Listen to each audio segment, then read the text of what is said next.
why are pastors so afraid? The reason they're afraid of their congregation not giving money to them. They're afraid of the culture coming down on them. They're afraid of the government shutting them down. Well, it's time to man up, and it's time to get right and forget about the culture. What about your eternal destiny? That's the where we need to be. Biblical worldview is extremely important if you want to have a destiny that's with God forever and ever.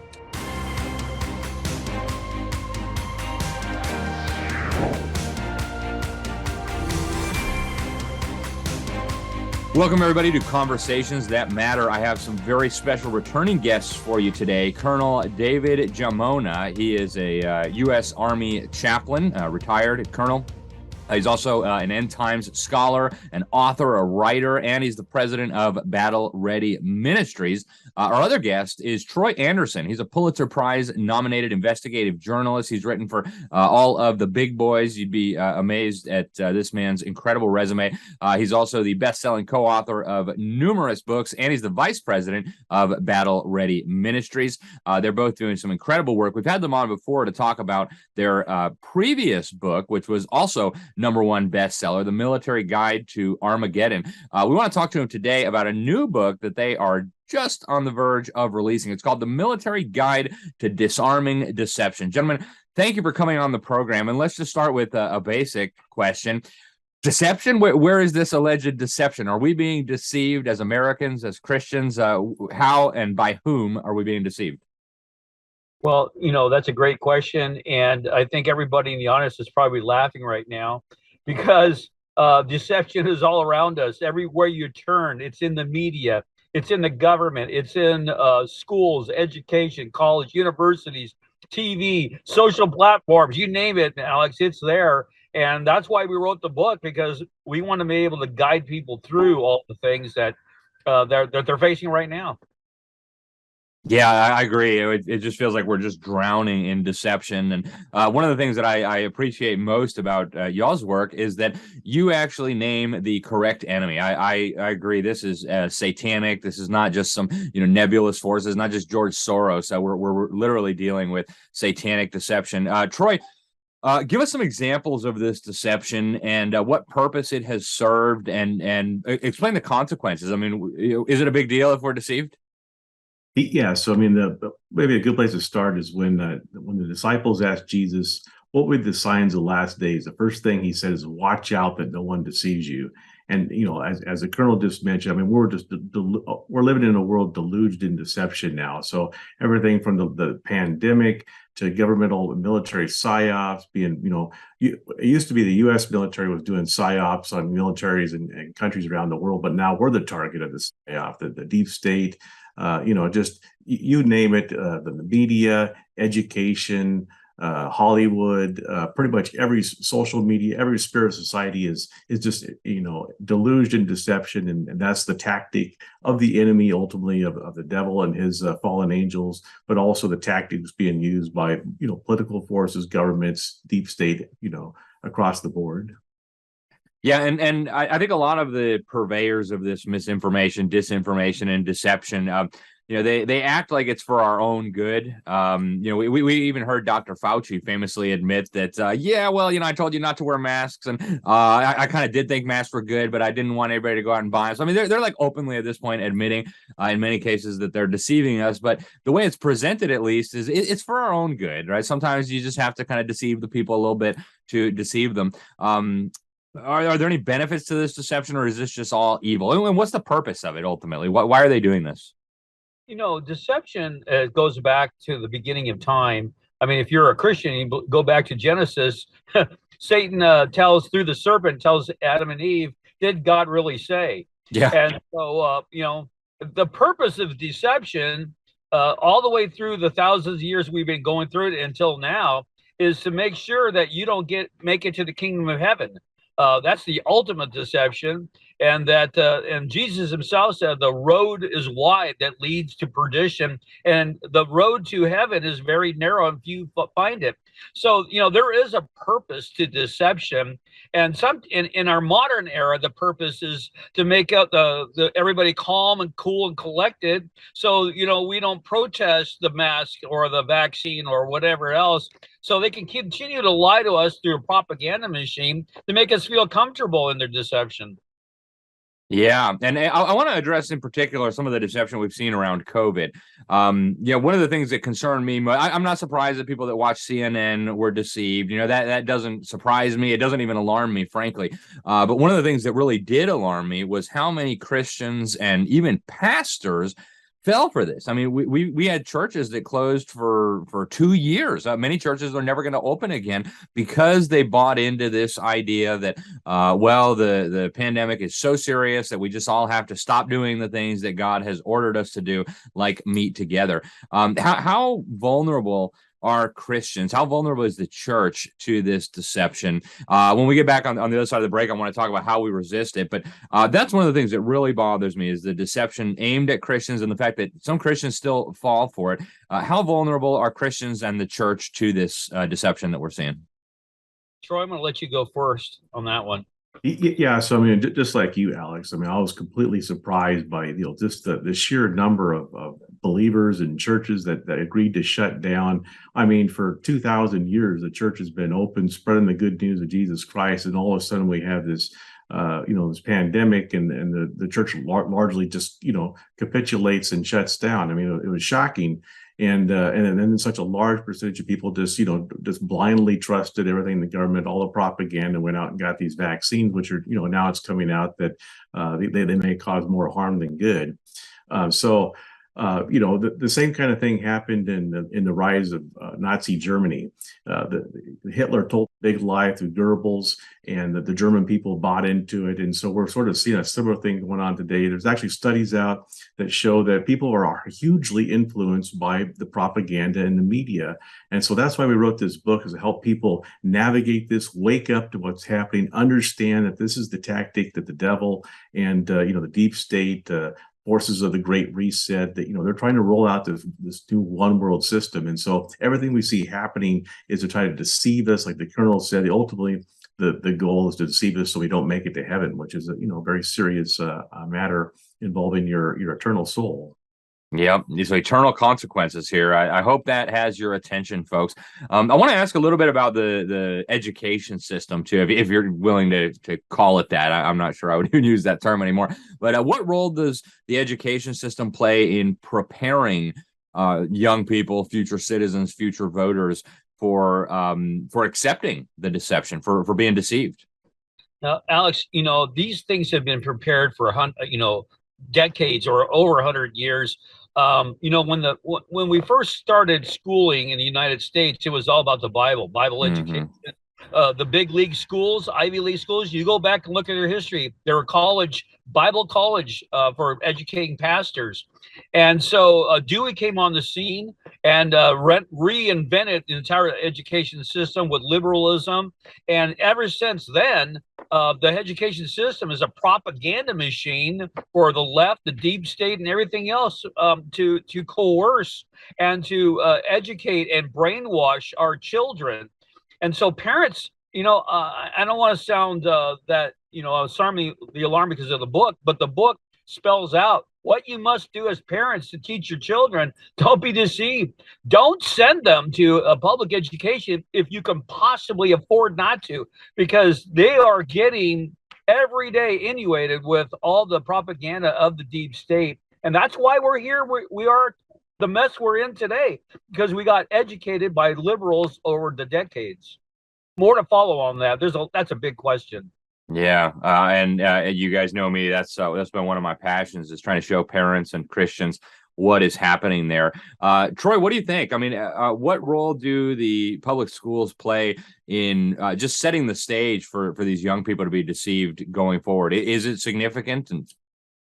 Yeah, so but what many parents may not know is that the United Nations has established this Common Core education, which they've now rolled out worldwide. So a lot of this woke thing, the cancel culture, all the different sort of crazy things we're seeing in the educational system is part of this global educational curriculum that the deep state and the United Nations and different similar bodies are rolling out. And so, I mean, it's having a gigantic impact on our kids.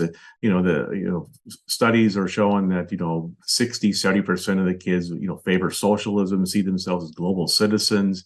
It's all trying to prepare and deceive our kids to go along ultimately with whatever kind of plan that the deep state has. The Great Reset, the New World Order. I mean, even President Biden came out recently and said, America needs to lead the New World Order. So they're being very open about this, and they're targeting the younger generations because they know, just like Hitler did. If you can influence the youth, you can take over the whole country eventually.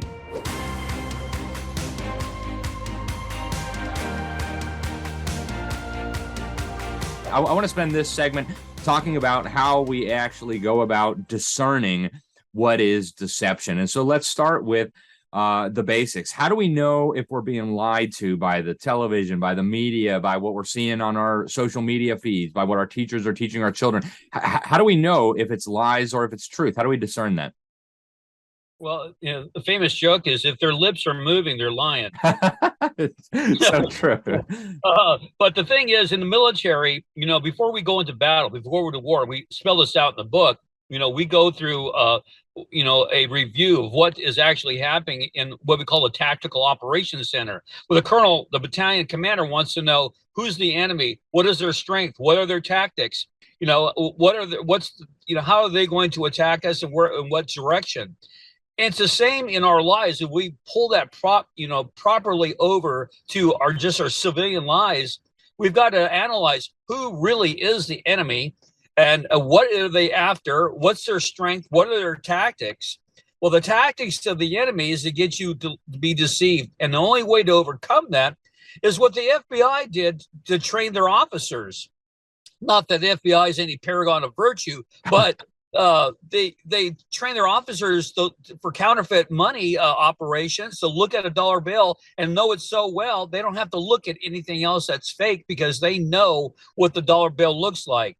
So we have to get smart as people. First of all, go back to the Bible. What does the Bible actually say about things going on right now? It does talk to our lives.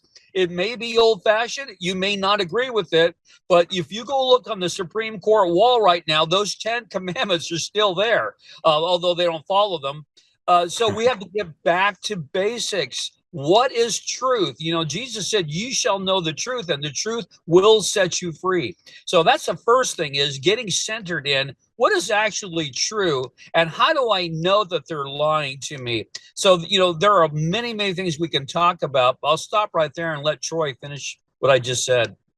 Yeah, Troy, what are some ways you think that Christians and people out there can determine whether they're being lied to or whether they are being given truthful information? And how do we see the truth through the lies? Yeah, so the first key to discerning the truth is to study the Word of God, because the Bible is full of amazing wisdom, the actual wisdom of God communicated to mankind. So especially if you read the book of Proverbs, portions of the New Testament, you're going to learn a lot of truth, because God is truth, and it conveys that truth, and the Bible will transform your life and your mind and sort of bind you to God's mind. So secondarily, as a journalist for 3 decades, my job is to try to find out what the actual truth is. And so, look at the source of the information you're getting.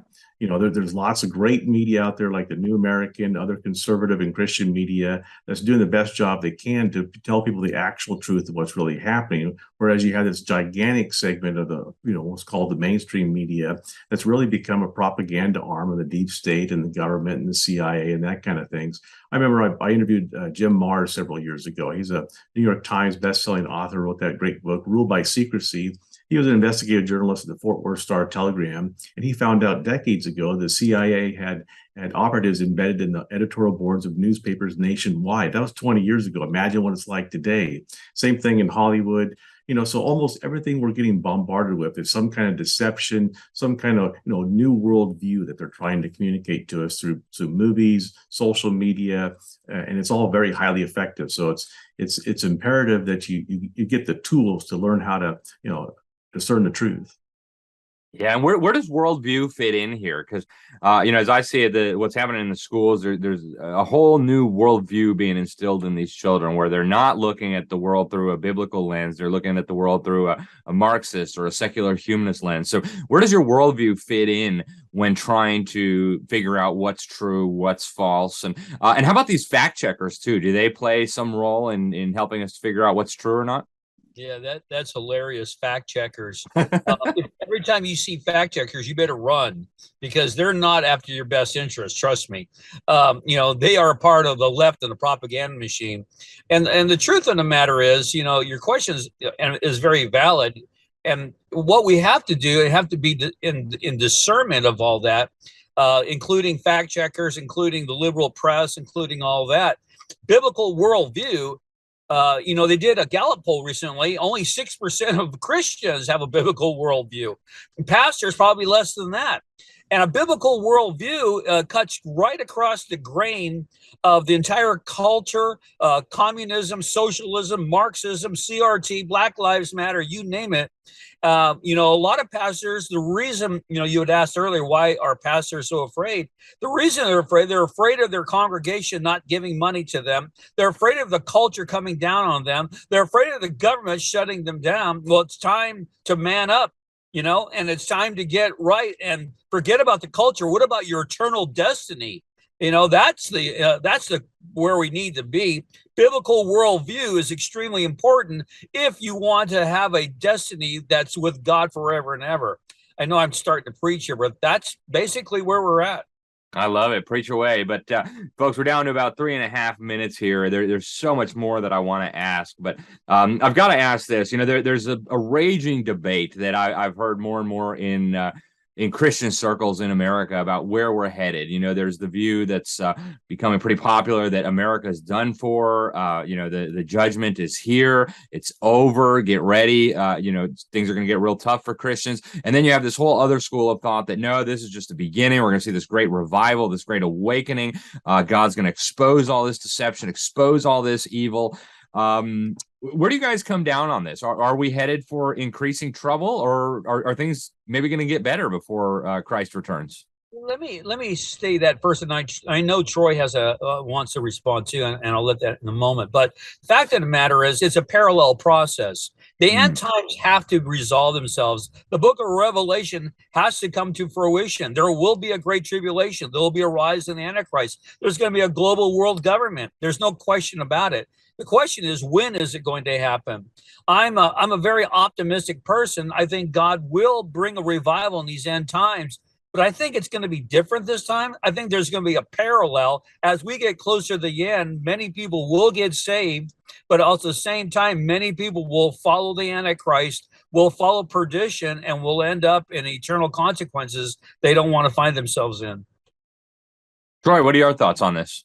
Yeah, Alex, there's a verse in the book of Psalms that talk about when the judgments of God are upon the earth, people turn back to God. And I think that's what we're beginning to see now. And so I agree with the Colonel. There's going to be this parallel thing happening. We're going to see probably more and more of the judgments, more and more of this chaos moving into the end times.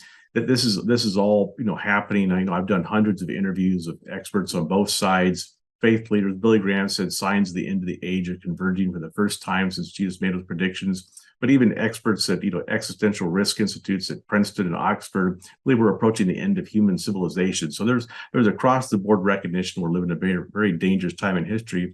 And so as we see these things, maybe we're at the beginning of the birth pains. I also believe that, there's great hope here. This is the most exciting time to be a believer, to share your faith, to stand up, be courageous, be bold. Could there be this great revival that occurs before the tribulation begins? I certainly hope so. Maybe we're beginning to see people wake up and finally, turn back to God and get right with God. So we could see both things happening at the same time. Fascinating stuff, gentlemen. We're just about out of time, but what's the best way to get the book? Where if you guys could tell people what's your number one preferred place for people to go buy the book, what's that going to be? They should go to Amazon. That's where all the book sales are for Books A Million. Anywhere books are sold. And you can go to our website, www.battle-ready.org, to see our books, sign up for our newsletter, see what's going on, all the things that we're doing. So there's a wealth of information out there for you. Fantastic. Well, gentlemen, I want to thank you for all the great work that you're doing. Thank you for sounding the alarm about the deception and giving people tools and strategies to help see through that. Looking forward to reading the book myself. I can't wait for it to be out, and hopefully we'll get you guys back on very soon. Folks, I'm Alex Newman. This is Conversations That Matter. Please share this out with your friends. You know the fascist social media companies hate us more than they hate you. Appreciate you tuning in. Until next time, God bless you all.